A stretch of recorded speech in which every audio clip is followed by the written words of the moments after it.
Chatikaldem. Have you ever been so invisible that when you finally spoke the truth, no one believed you were real? That's the question Felicia Hart would have asked herself at 3:47 a.m. if she'd had the courage to ask anything at all. But shy girls who work night shifts at gas stations learn not to ask questions. They learn to disappear. Until a black SUV skidded into the parking lot through falling snow and a man stumbled out like he was running from the end of the world. The fluorescent lights hummed. Felicia was wiping down the counter when the door burst open. Papers scattered like desperate confetti. He was tall, expensive suit, rumpled hands shaking. The kind of man who existed in a different universe from hers. The kind who never saw people like her. She recognized desperation, though. She'd worn it for 5 years, ever since medical bills from her father's condition had swallowed everything. Ever since she'd traded her forensic analyst internship for bedside vigils and crushing debt. The man grabbed coffee with trembling fingers, muttering under his breath. 8 o'clock. Bankruptcy. Everything my father built. A manila folder slipped from his grip, contents spilling across the counter. Financial documents. Dense spreadsheets. The kind Felicia hadn't analyzed in years, not since her father's medical condition had forced her to choose between career and family. Her eyes caught on one particular chart. 3 arrows, circling, funneling into a single point. The pattern froze her blood because she'd seen it before. 5 years ago during her internship. The Trinity pattern. The fraud structure everyone said was impossible to detect. No, she whispered. This structure. Someone investigated this years ago. The man froze. His exhausted eyes locked onto hers, really looked at her for the first time. Past the worn uniform. Past the apologetic posture of a shy girl who'd learned to take up as little space as possible. What did you just say? Shock rippled through Felicia. She stepped back. Nothing. I'm sorry. I shouldn't have. His hand slammed down on the counter, pinning those papers in place. You recognized something? In my company's financial records? You saw something. For 28 years, Felicia Hart had perfected the art of being invisible. After her father's death and the crushing weight of $247,000 in medical debt, she'd convinced herself her voice didn't matter. But this stranger, this man with desperation etched into every line of his face, was looking at her like she'd just spoken a language only he understood. In 7 hours, he said, voice barely a whisper, I have to sign papers that will bankrupt my family's company.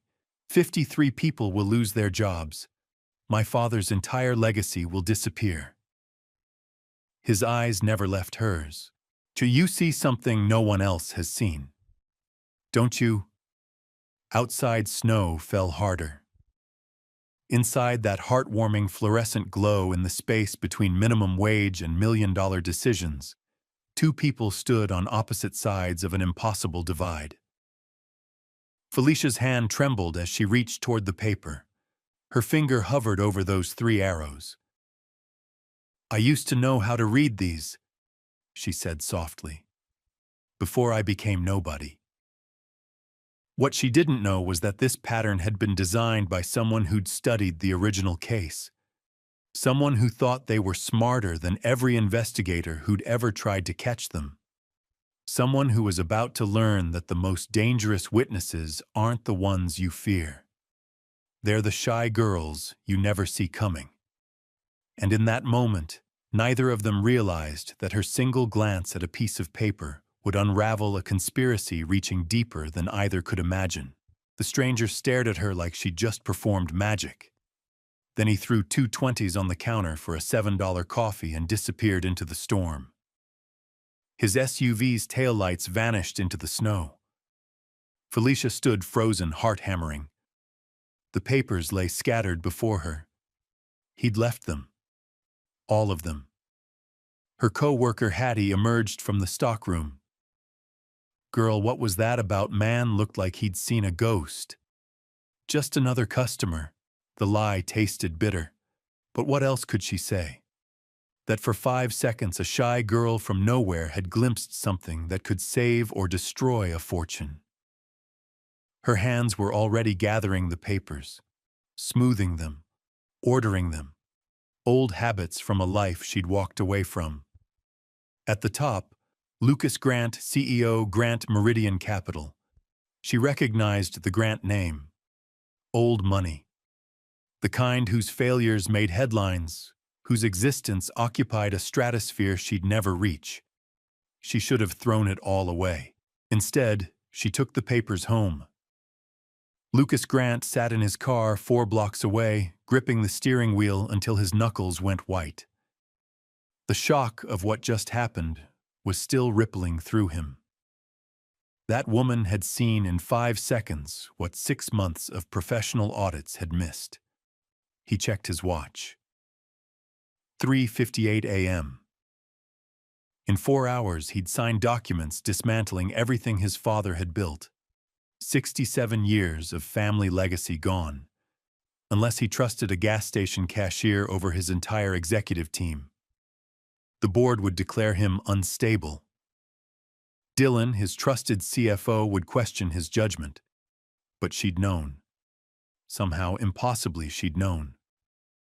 His phone buzzed. His attorney, "Final documents ready for 8 a.m. signing." "I'm sorry, Lucas. We exhausted every option." He thought about his father's deathbed warning. "The mistake I made, son, was trusting someone who made me feel smart while making themselves rich. Never let the person you trust most control the numbers you don't understand." Lucas had failed that test. He'd given Dylan complete control. And now at 4 a.m. in a snowstorm, a woman whose name he didn't know had cracked open a door he'd thought was sealed forever. He had to go back. But when he returned, a different person manned the counter. The woman Felicia, according to her abandoned name tag, was gone, and so were his papers. Felicia's studio apartment was freezing. She spread the documents across her kitchen table, the only furniture besides a mattress and her father's old reading chair. This was foolish. She had a double shift in 11 hours. She needed sleep. But her fingers were already moving, pulling spreadsheets, cross-referencing dates, following the money trail with the skill that had once made her supervisors call her inspirational. Red Harbor Holdings. The name appeared 47 times. An obvious shell company, but the architecture beneath it made her hands shake. She'd seen this before. 5 years ago at Morrison and Fletcher, analyzing the Meridian Group fraud case. The case that destroyed careers and sent executives to prison. The Trinity pattern: 3 transaction streams, each appearing legitimate independently, but together forming a perfect circle. Money flowing out through and back, creating growth illusions while draining assets offshore. This version was refined, though. Whoever designed it had studied the original case and learned from it. Added layers, asymmetric timing, delayed reporting windows, almost impossible to catch. Almost. Felicia pulled out her father's old notebook filled with encouragement during her internship. The last entry dated 3 days before his condition took him. "You're worth believing in, my girl. Don't ever forget that." She'd forgotten. Completely devastatingly forgotten. She worked through the night. By dawn, she had enough proof that Lucas Grant wasn't the problem, he was the target. And if she did nothing, if she stayed invisible, if she let fear win again, she'd never forgive herself. At 6:30 a.m., she stood outside Grant Meridian Capital headquarters, a 40-story glass tower in downtown Newark. She wore her only professional outfit, a 7-year-old interview suit, now loose from too many skipped meals. Security stopped her. "Can I help you, miss?" Felicia's voice caught. Behind the security desk lay the world she'd once dreamed of joining. The world that had seemed permanently closed to a shy girl with medical debt and no degree. She almost turned back. But then she remembered Lucas Grant's face in that gas station. The desperation. That was heartwarming in its own tragic way, someone still fighting when fighting seemed pointless. "I need to see Lucas Grant," she said, barely audible. "I know why his company is failing, and I know who's responsible." The guard looked at her like she'd lost her mind. "Ma'am, the CEO doesn't take walk-ins." "Tell him the woman from the gas station is here." Her voice grew steadier. "Tell him I brought his papers. Tell him I found the ghost in his numbers." The guard hesitated, then picked up his phone. 5 minutes later, she was being escorted to the executive floor. With every step, Felicia felt the weight of her decision. She was about to speak truth to power with nothing but her word and her analysis. About to discover if one shy girl's voice could possibly matter against the machinery of wealth and influence. The elevator doors opened, and Lucas Grant stood waiting, looking at her like she was the answer to a prayer he'd been too afraid to speak. But neither of them knew that speaking the truth would cost far more than staying silent, and the person who'd destroy Felicia's courage was already waiting in that building. Lucas Grant was in the executive washroom when his assistant knocked urgently. "Mr. Grant, there's someone here claiming she has information about Red Harbor Holdings. She says she's from the gas station." His heart stopped. Red Harbor, the name Dylan had assured him, was merely standard restructuring vehicles. He found her in the lobby, small, pale, clutching a worn folder, looking like she might flee any second. "You came back," Lucas said. Felicia looked up, and he saw what the harsh gas station lighting had hidden: raw intelligence, and beneath it, absolute terror. "I shouldn't be here," she whispered. "I'm nobody. You're the person who saw what everyone else missed." Lucas checked his watch. 1 hour, 17 minutes until bankruptcy. "Please, show me what you found." They convened in a small conference room. Felicia spread papers with trembling hands, her extensive notes in meticulous handwriting. "Red Harbor Holdings appears legitimate in your books," she began, voice gaining strength. "But the transaction timestamps here, here, and here. Money moves through 3 separate channels. Each looks independent, but they all complete cycles within identical 60-second windows. That could be coincidental. That's the intent." Felicia's finger traced the pattern. "But each transaction is precisely 8.7% of a base number appearing nowhere in your system. That's not coincidence. That's intentional architecture." She produced another document. 5 years ago, Morrison and Fletcher investigated the Meridian Group fraud. Different company, but identical mathematical signature. 3 arrows forming a closed loop. The Trinity pattern. Something cold settled in Lucas's chest. "You worked that case." "I was an intern. My supervisor said I was inspirational, that I had a gift for seeing patterns." Felicia's gaze dropped. "Then my father's condition worsened. I had to choose between my career and making sure he didn't die alone. Whoever constructed your Red Harbor structure studied the Meridian case extensively," she continued. "Learned from it, improved it. This is someone who knows exactly what they're doing. Someone with absolute control over your financial reporting. Someone you trust completely." The door opened. Dylan Rhodes entered immaculate in his tailored suit. "Lucas, we need to prepare for the signing." He stopped, seeing Felicia. "Who is this?" Lucas stood. "Dylan, this is Felicia Hart. She's discovered irregularities in our Red Harbor structure that require your explanation." Dylan's face remained perfectly composed. That was the first warning. Red Harbor is clean, Dylan said smoothly. 6 audits confirmed it. Then explain the Trinity pattern, Felicia said quietly. Dylan's eyes focused on her, really looked, and Felicia saw something that turned her blood to ice. Recognition. He knew exactly what she was describing. I'm sorry, who are you precisely? Dylan's voice was silk over steel. And why is the CEO accepting financial advice from, he assessed her worn clothes, someone who clearly lacks credentials? She demonstrated more insight in 5 minutes than our entire audit team showed in 6 months, Lucas said sharply. Dylan smiled without warmth. Lucas, I understand you're under tremendous stress, but we're 45 minutes from a signing that will salvage what we can. This is not the moment for conspiracy theories from someone who couldn't even complete their internship. The words hit Felicia like physical blows. She flinched, shoulders curving inward. Years of invisibility came crashing back. I think you should leave, Dylan said dismissively. This is beyond your understanding. I'm sorry, Felicia whispered, fumbling to gather papers. I shouldn't have come. Wait.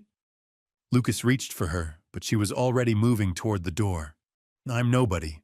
A shy girl who forgot her place. I apologize for wasting your time. She left before he could stop her. The door closed with a soft click that sounded like finality. Dylan immediately pulled up his tablet. I had Julian run a complete system check.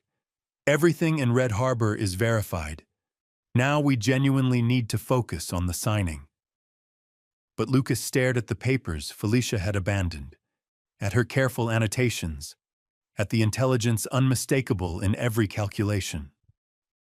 She saw something real, he said quietly. She saw what desperate people see when they want to be heroes, Dylan replied. Lucas, I've stood beside you for 8 years.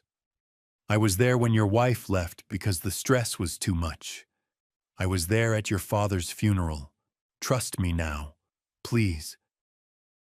Lucas looked at his CFO, his friend, then he looked at the papers again, at Felicia's handwriting, at 3 arrows forming a perfect, deadly circle.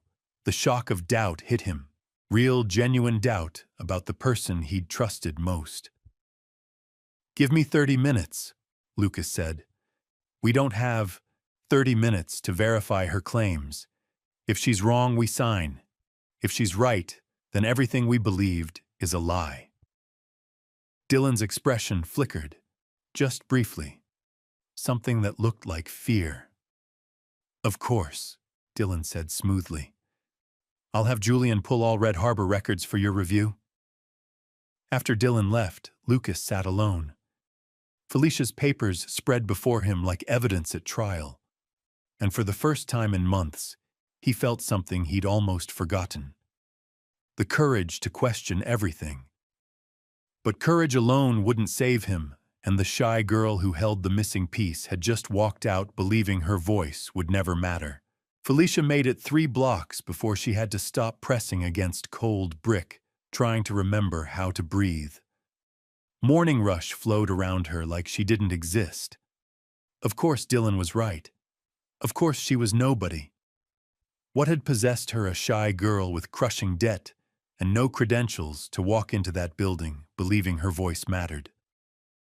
She'd sacrificed her career to care for her father's condition, had accumulated $247,000 in medical debt, had become exactly the kind of person people like Dylan Rhodes looked through without seeing. Her phone buzzed. Hattie, where are you? Shift started 20 minutes ago. Felicia pushed off the wall and started walking, back to the gas station, back to invisibility.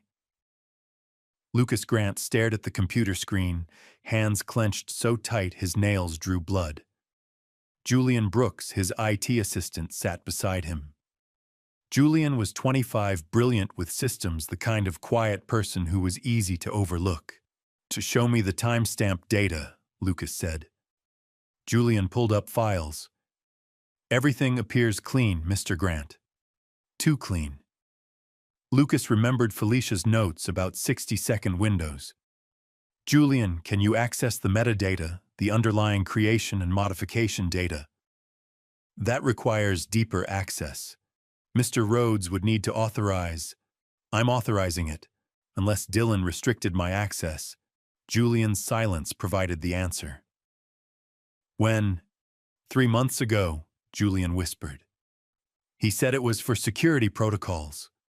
Lucas laughed without humor. And I agreed because I trusted him. Can you bypass it? Julian met his eyes.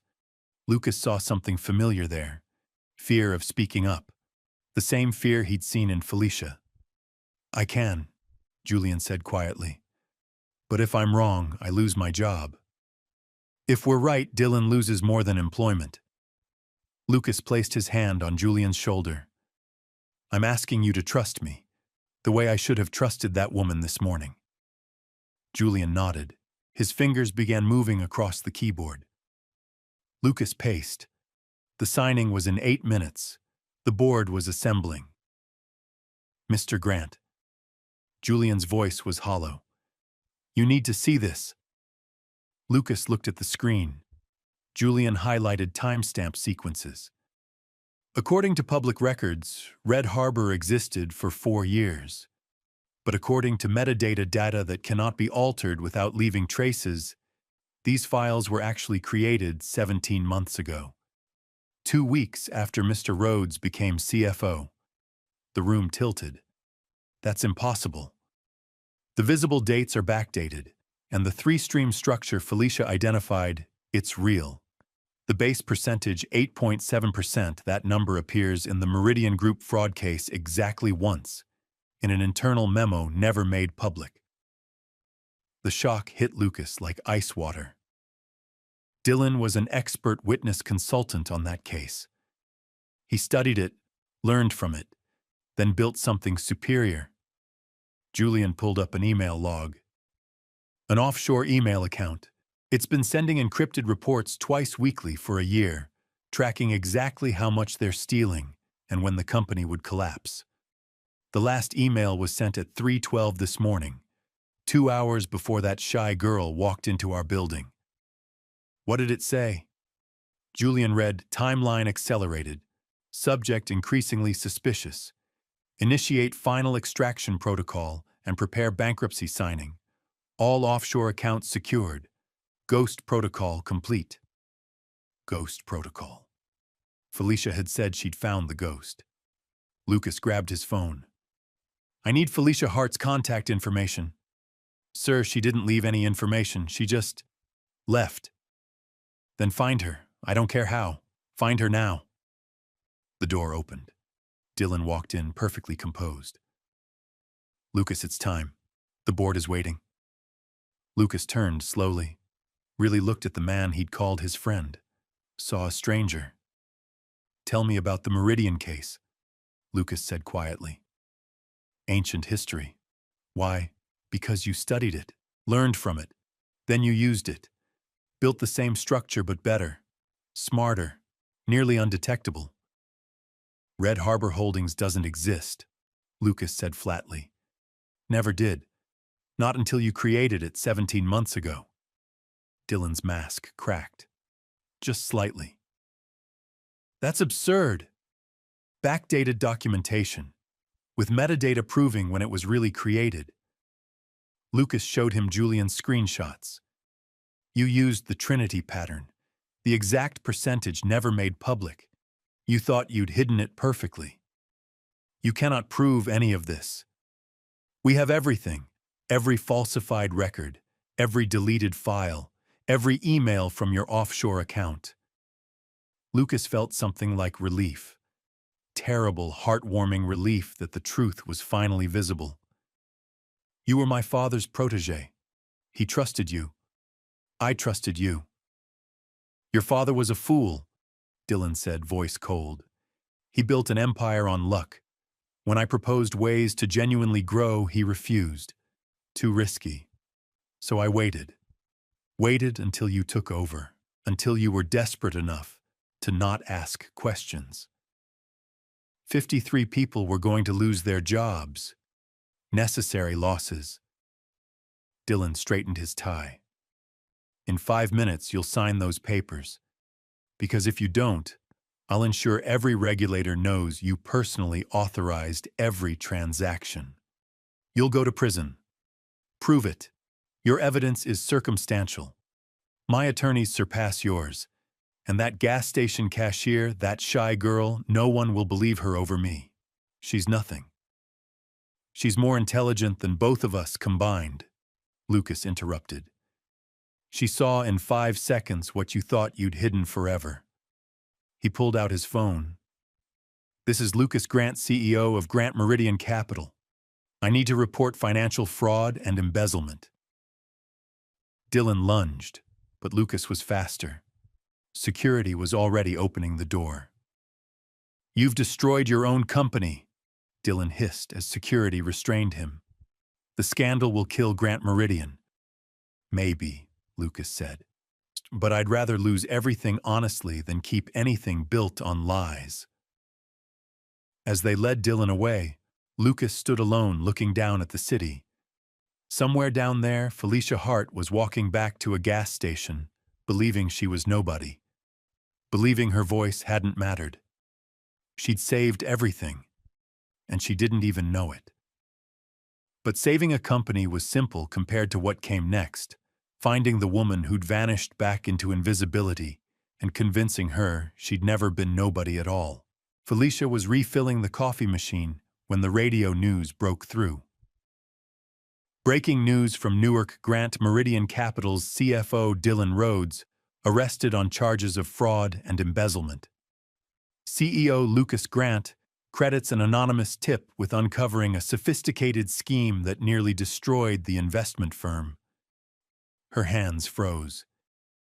He'd done it. Lucas had believed her. Despite Dylan's dismissal, despite her fleeing, he'd investigated. Found proof, stopped it, and he'd called her anonymous. She understood. Crediting a gas station cashier would only complicate things. This was cleaner. So why did it hurt so much? She was locking up at 11 p.m. when the black SUV pulled into the parking lot. Lucas Grant stepped out. He looked exhausted but relieved.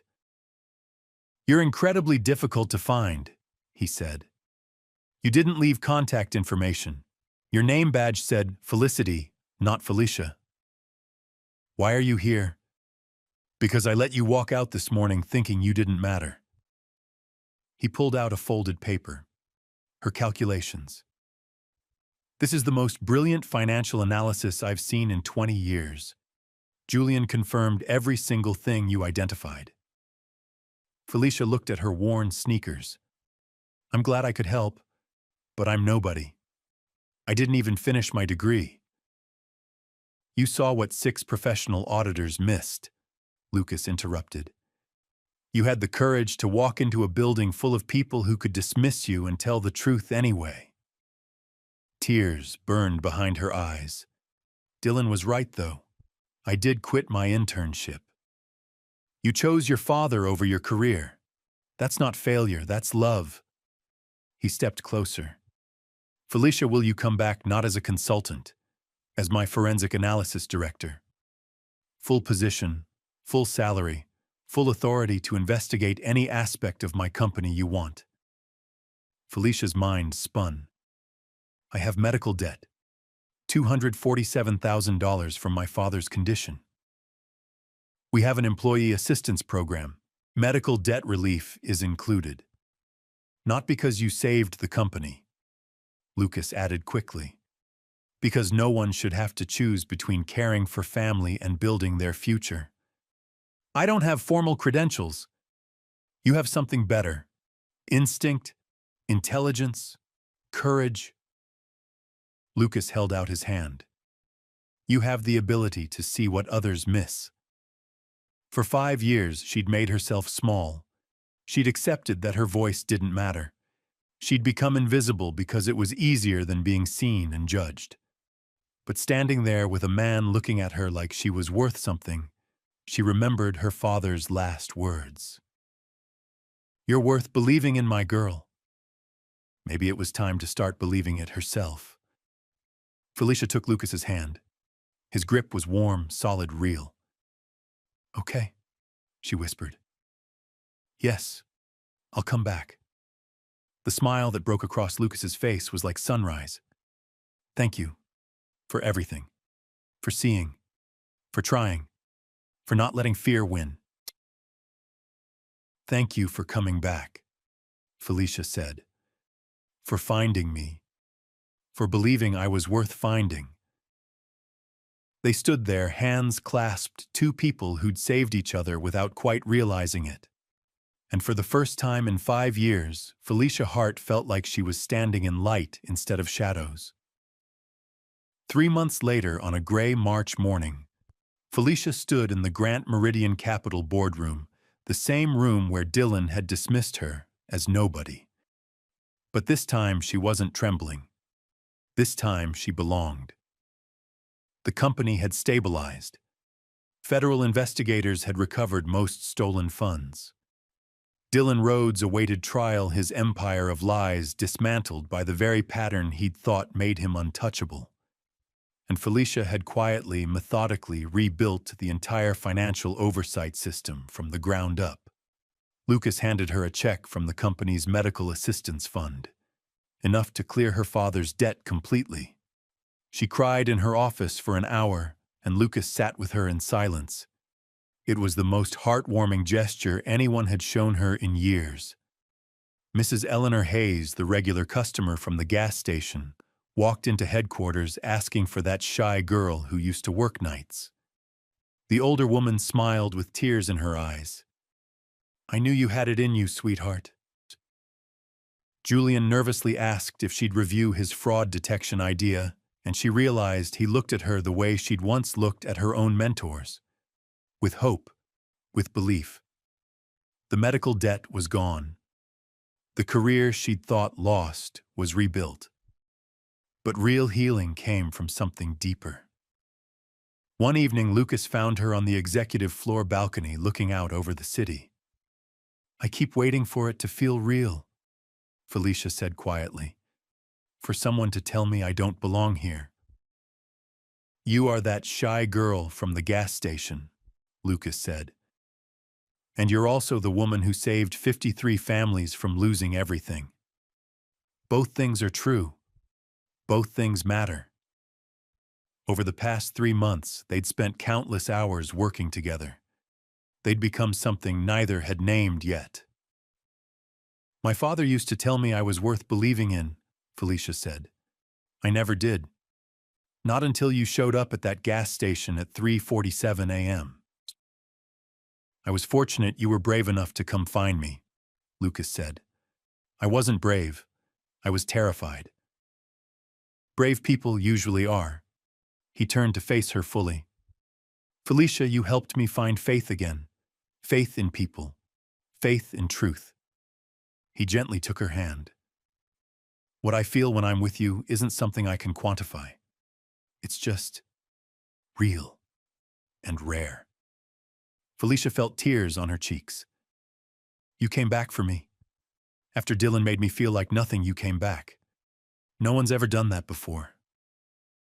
"Then they were all fools," Lucas said softly. "Because you're extraordinary, Felicia Hart. If you'll let me, I'd like to help you see what I see when I look at you." She looked up at him through her tears. "I'd like that. I think I'm ready for that." When he kissed her, it was gentle, reverent, like she was something precious he'd been searching for without knowing it. Like he was something she'd stopped believing she deserved. Like they were both finally finding their way home. 3 floors below in the lobby where she'd once stood, terrified and invisible, a plaque was being installed, Heart's Hope Fund for families who fight alone. In memory of all those who chose love over ambition, and in honor of those who helped them find their way back. Felicia would see it later and cry again. Not from sadness, from the kind of healing that comes when someone sees your pain and says, "This matters. You matter. Your story matters." 6 months after that snowy morning at the gas station, Felicia stood at her father's grave. The medical bills were paid. The debt was gone. But more than that, she'd finally kept the promise she'd made to him in his final days. She touched the headstone. "I did it, Dad. I remembered I was worth believing in." The wind carried her words away, but she knew somehow he heard them. And somewhere in the city, Lucas was waiting, ready to build a future with her, ready to keep believing, because the truth is this: we're all worth believing in, every single one of us, even when we've made ourselves invisible, even when the world has told us we don't matter, even when we've forgotten our own strength. Sometimes it takes a stranger showing up at 3:47 in the morning, desperate and broken, to remind us who we really are. And sometimes being seen, really truly seen, is all the healing we ever needed. This is an inspirational story about a shy girl who became extraordinary simply by refusing to stay silent. About a man who learned that the most valuable people are often the ones we overlook. About how one heartwarming act of courage can save more than you'll ever know.